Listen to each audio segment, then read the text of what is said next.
નમસ્કાર, આપ જોઈ રહ્યા છો સંદેશ ન્યૂઝ, તમારી સાથે સત્યની સાથે અને સમાચારોના પ્રવાહમાં આપની સાથે હું કિન્નરી। સમાચારોની શરૂઆત કરીએ તો અમદાવાદના વિરાટનગરમાં દુકાનોમાં આગ લાગવાની ઘટના સામે આવી રહી છે। કોમ્પ્લેક્સની 5 દુકાનમાં આગ લાગી છે। દુકાનો આગની ઝપેટમાં આવી ગઈ।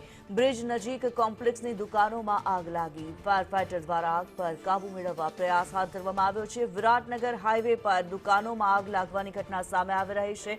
જે પ્રમાણે દ્રશ્યો જોવા મળી રહ્યા છે, આગના લપટો જોવા મળી રહી છે, ધુમાડાના ગોટે ગોટા ઉઠતા જોવા મળી રહ્યા છે। વિરાટનગરના આ દ્રશ્યો છે કે જ્યાં દુકાનોમાં આગ લાગી છે। 3 થી 4 જેટલી દુકાનો આગની ઝપેટમાં આવી હોવાનું સામે આવી રહ્યું છે।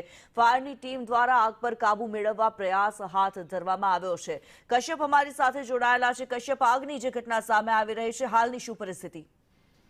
વિરાટનગર બ્રિજની નજીક કોમ્પ્લેક્સ છે અને તેમાં ગ્રાઉન્ડ ફ્લોરની એક દુકાન છે, તેમાં આગ લાગી હતી। આગ લાગ્યા બાદ તેની નજીક રહેલી અન્ય 4-5 દુકાનો છે તે પણ આ આગની ઝપેટમાં આવી ગઈ હતી, જેથી આગે વિકરાળ સ્વરૂપ ધારણ કર્યું હતું અને ફાયર વિભાગને આ અંગે જાણ કરવામાં આવતા ફાયર વિભાગની 4 થી 5 ગાડીઓ જે છે તે ઘટના સ્થળે પહોંચી હતી અને આગ પર કાબુ મેળવવા માટે થઈને પ્રયત્નો શરૂ કર્યો છે। હાલ આગ કાબુમાં હજી સુધી આવી નથી અને અફરાતફરીનો માહોલ હાલ સર્જાયેલો છે।